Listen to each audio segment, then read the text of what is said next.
Feeder protection is a broad term that refers to sub-transmission lines and distribution circuit protection. Sub-transmission lines refers to lower voltage transmission lines that connect the transmission system to the distribution system. Distribution circuits connect the sub-transmission system to the utilization apparatus. The issues surrounding sub-transmission and distribution system protection are very similar. In most cases, instantaneous and time-over-current protective elements, in addition to directional elements, are the most economical approach for both phase and ground fault protection. In this next section, we will take a look at the most common protective elements, which are the overcurrent elements. We will be studying their operating characteristic curves and how they are applied to the protection of distribution circuits. Modern microprocessor-based protective relays support many different protective elements. These elements may require one or two power system quantities, such as current or voltage. If only one measured quantity is used, the protective element will respond to the measured quantity over time. If the protective element uses two quantities, such as both current and voltage, the element may respond to the phase angle between the two quantities, the magnitudes of the two quantities, or to a combination of magnitude and phase angle. In protective relaying, it is common to use an operating characteristic to show the relationship between the quantities that will cause the relay to operate. As stated earlier, if only one measured quantity is used, the protective element will respond to the measured quantity over time. The operating characteristic will take the form of a graph with the measured power system quantity plotted on the x-axis against time on the y-axis. The graph, or operating characteristic curve, clearly demarcates the boundaries between three regions. The first is the none-operate region, and as the name implies, the element will not operate when the intersection of the two measured quantities falls within this area. The second is the curve which represents the point at which the element picks up. The third region is the operate region. The element will operate when the intersection of the two measured quantities falls within this area. Operating characteristic curves are useful for determining the relay settings that will provide the necessary speed, selectivity, and sensitivity to protect the power system and to coordinate with other protective devices. It is common for the curve to be drawn such that it does not extend to either axis. When the curve is drawn like this, it is implied that for every value of x beyond the curve, the value of y will remain the same. A very common requirement is to remove a component if the amount of current flowing into the component exceeds certain levels over certain amounts of time.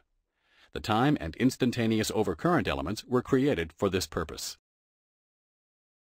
The instantaneous overcurrent protective element operates once the current has exceeded a pre-programmed level. If electromechanical relays are used, the relay will require some short time to operate. Where it is desired to have more time delay before operating, the time overcurrent protective element is used. The trip time varies inversely with current. The element will typically support several characteristic curves. The three characteristic curves most commonly used in North America are called inverse, very inverse, and extremely inverse. They are said to be a family of curves. In other parts of the world, different sets of curves are used, and some, like the multilin relays, allow you to create your own curves. During the selection of the curve, the protection engineer will be able to use a time multiplier to effectively shift the curve up or down on the time axis, in addition to a scaling adjustment to normalize the curve to the desired pickup level. That is to say that the pickup will be equivalent to 1 per unit or 100% on the x-axis. The setting of a series of coordinated time overcurrent relays on a feeder or distribution circuit begins at the point farthest removed from the generating source. As the relaying is set and coordinated back toward the generating sources, the time required to clear a fault becomes longer as the source is approached. Under certain fault conditions, this could be a disadvantage, and so instantaneous overcurrent elements are used in conjunction with the time overcurrent elements to provide high-speed primary protection. These elements must be set to pick up under maximum fault current conditions for three-phase faults somewhat short of the end of the line. The shaded area of the figure illustrates the improvement in tripping time obtained with instantaneous elements. Ground relaying of sub-transmission and distribution circuits is accomplished by means of instantaneous, time overcurrent, and directional overcurrent elements. These elements can generally be made to operate faster and with more sensitivity for ground faults and still maintain selectivity because their connections render them immune to load currents. The directional element requires a source of polarization that is obtained either from a current transformer in the neutral of a power or grounding transformer, or from the broken delta of a grounded neutral wide delta potential transformer bank. In many areas of the distribution system, fusing is the most economical form of overcurrent protection, and so they are used in many locations in conjunction with protective relays. There are many different types of fuses. If the feeder is to supply a large load, the equipment manufacturer will make fuse recommendations. The basic characteristics of fuses are as follows. They consist of one or more silver wire or ribbon elements called fusible elements suspended in an envelope. When high currents flow, the fusible element melts almost instantaneously, disconnecting the protected element. The time current characteristics of a fuse have two curves, the pre-arcing curve and the total clearing time. The pre-arcing curve is the time between the initiation of a current large enough to cause the fusible element to melt and the instant when arcing occurs, while the total clearing time is the total time elapsing from the beginning of an overcurrent to the final circuit interruption. The time current characteristic curve of a fuse follows an I²T characteristic. That is to say, as the current goes up, the time drops by the square of the current increase. When selecting a fuse, the criteria that is taken into consideration is as follows: the melting curves, the load carrying capabilities, the continuous current, which is defined as the maximum current expected for 3 hours without damage to the fuse, the fuse's hot load pickup, which is the maximum current that is carried continuously, then interrupted and immediately reapplied, which does not blow the fuse, cold load pickup, voltage rating, and interrupting rating. It is very important to coordinate the overcurrent protection. Take the example system shown. If a fault were to appear, the fuse F1 should open. If it were to fail, the feeder circuit breaker should trip a short time later because its protection has been properly coordinated with the downstream fusing. Properly coordinated protective devices help to eliminate service interruptions due to temporary faults, minimize the extent of faults in order to reduce the number of customers affected, and locate the fault, thereby minimizing the service outages. Our example system having one generator can be described as a radial system. The term radial system refers to a power system in which there is only one source of power. This aids in simplifying the process of applying protection. When applying protection, we normally perform a fault study starting at the generator and working to the load, and then a coordination study from the furthest load back to the generator to apply the protection. During the process of coordination, the operating characteristic curves of all overcurrent protective devices are plotted on a current versus time curve to ensure that no two curves cross over and there is adequate distance, or more correctly, time between curves or discrimination between curves.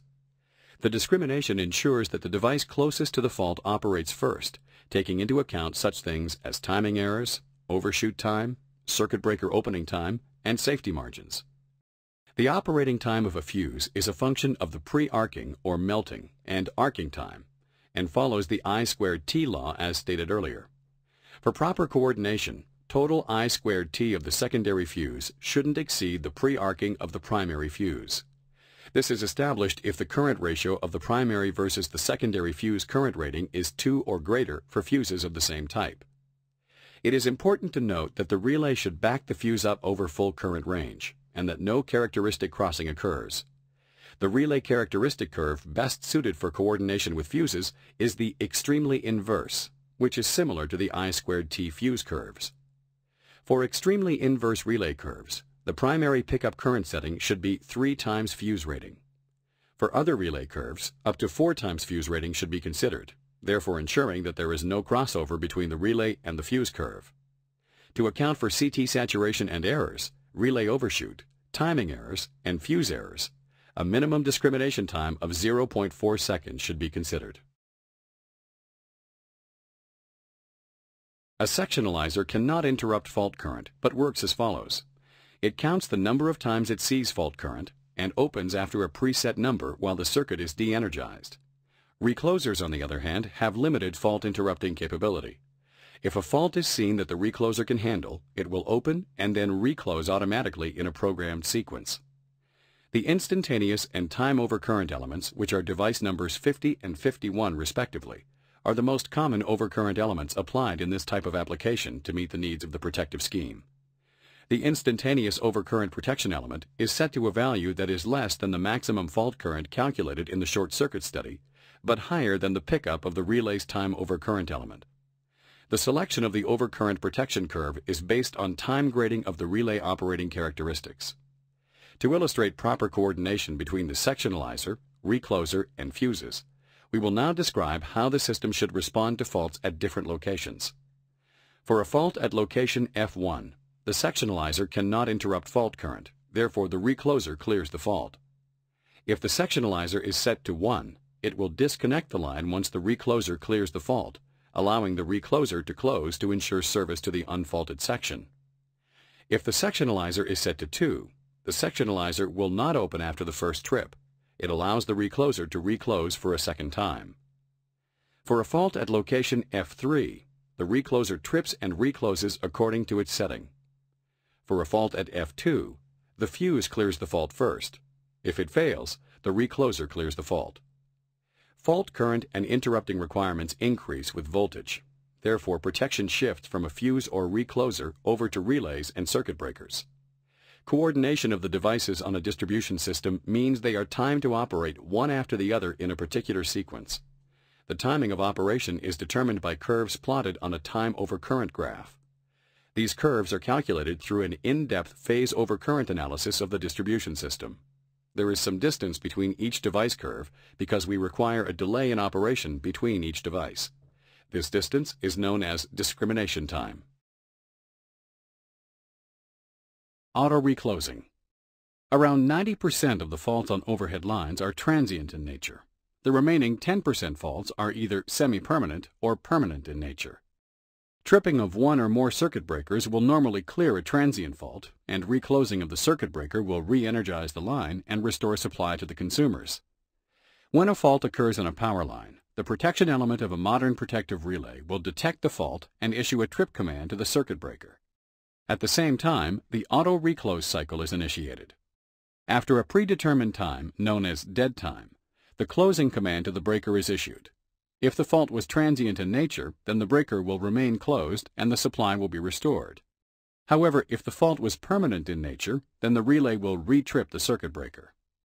The main advantages of the auto-recloser are improved energy supply to the consumers with less interruption time, and reduction of substation visits with reduced maintenance cost. Synchrocheck. Let's look at the following example to explain the synchrocheck. The transmission line is connecting two substations. The circuit breakers at A and B will trip in case of a line fault. Once the circuit breakers are open for a set period of time, there is a possibility that the following system parameters may drift apart from acceptable level: the phase angle of the systems, voltage, and frequency. If that happens, the system is said to have lost synchronism. If we reclose the breakers under such situations, serious damage could occur. It is usual practice to incorporate a synchronism check relay or synchrocheck function in a multifunction relay into the reclosing system to determine whether auto-reclosing should take place. Usually a circuit breaker at one end will be closed first.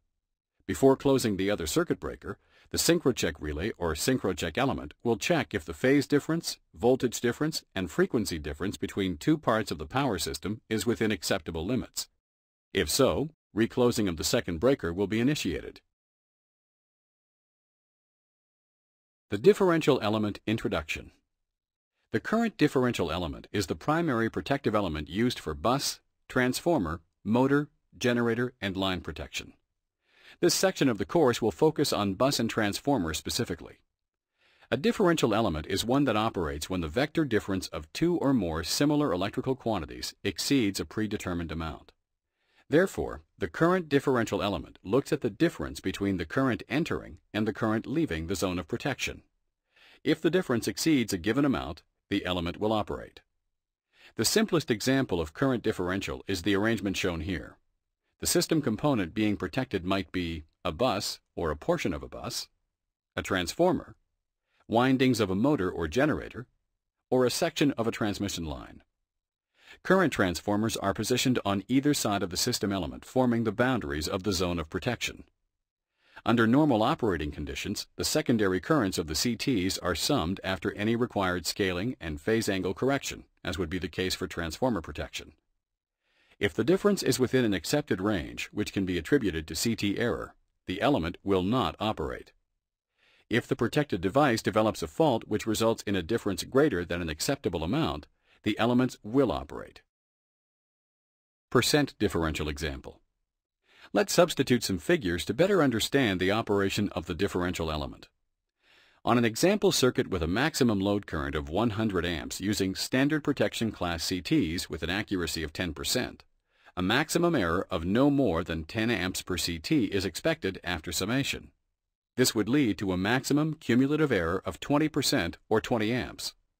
However, if the element were set up to simply operate once the difference was greater than 20 amps as opposed to 20%, it was found that the element wouldn't work correctly under certain conditions, the most common being a through-fault condition with large fault currents. A through-fault condition is when a fault develops at a point beyond the zone of protection, such that a large amount of current flows through the zone. For example, let's say the fault current was 1000 amps. I1's secondary current might correspond to 1050 amps, while I2's might correspond to only 950 amps. Note that both CTs are well within their specified 10% accuracy. However, the 100 amp difference would be greater than the 20 amp maximum fixed difference, so the element would operate for this out-of-zone fault, which isn't desirable. The solution is to create an operating characteristic that is very sensitive to differences at low current levels, yet secure at higher current levels. The most common solution is to use what is called a percent differential characteristic. This characteristic is plotted on an XY graph as follows. The absolute difference between the two currents is plotted on the y-axis, ID, while what is referred to as a restraining current, labeled IR, is plotted on the x-axis. There are several accepted methods for calculating the restraining current. These methods are known as the sum of, the scaled sum of, the geometric average of, and the maximum of.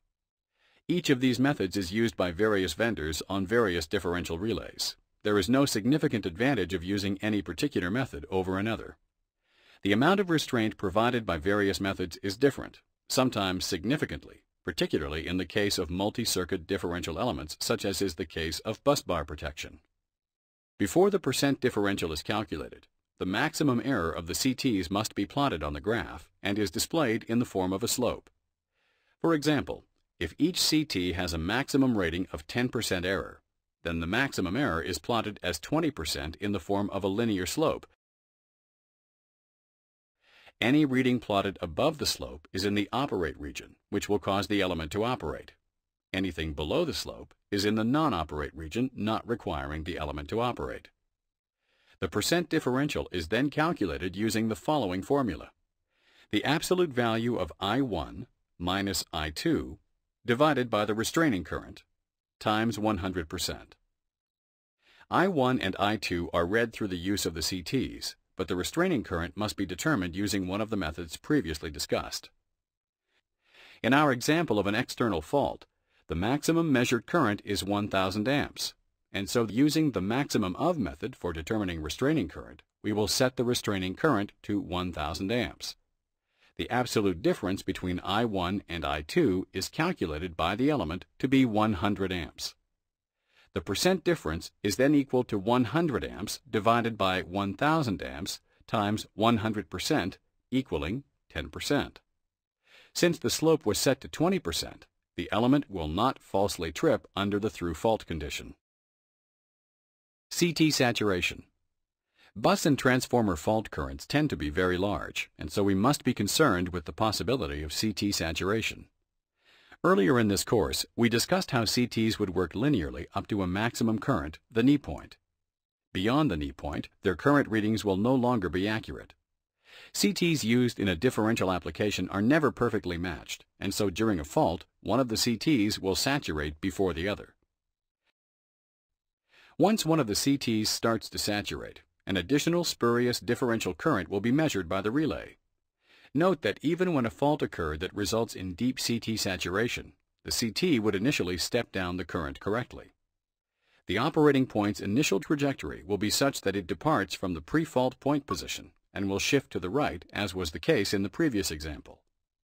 Once the CTs go into saturation, the measured current, and therefore the restraining signal, decreases. This causes the operating point to shift trajectory up and to the left. With enough saturation, the operating point could enter the element's operating region, resulting in a maloperation. To provide greater security under large through-fault current conditions, the element uses a steeper slope beyond a pre-programmed breakpoint. The resulting shape is called a dual-slope percent differential characteristic. The slopes and breakpoint for the dual-slope percent differential characteristic are calculated as follows. The breakpoint. If using the maximum of method for the restraining current calculation, the breakpoint or transition point between slope 1 and slope 2 is normally set to a current just above the maximum overload load current of the device being protected. Slope 1. The normal maximum setting of slope 1 is the cumulative rated error of the CTs. For example, if both CTs have a 10% accuracy, the slope would be set to 20%. Having said this, if the maximum fault current will generate a voltage that is less than or equal to half the knee point voltage of the CTs, it is common practice to reduce the CT's rated error by half. Therefore, the CT rated accuracy of 10% would be reduced to 5%, and the slope recalculated to be 10%. This provides greater sensitivity for low-level faults. Slope 2. Using the maximum fault current from the fault study, the maximum CT saturation is then determined by testing the CTs. The second slope is then plotted such that the element will not operate under worst-case calculated CT saturation conditions. The operating region boundary is now formed by slope 1, the breakpoint boundary, and slope 2 as illustrated. System error. Under normal operating conditions, it was found that the element could maloperate under extremely light load conditions due to system error. System error is the cumulative error of the CTs and the analog-to-digital converters within the relay. The total of this error is typically very close to the rated CT error. To eliminate the possibility of maloperation under such conditions, the element has a setting for the minimum differential error to cause operation. The system error would be determined by accurately measuring the difference between the actual current and the current displayed by the relay. The actual difference is called the system error. This value would then be entered into the element, resulting in the final operating characteristic appearing as shown. Currents below this level will block the element.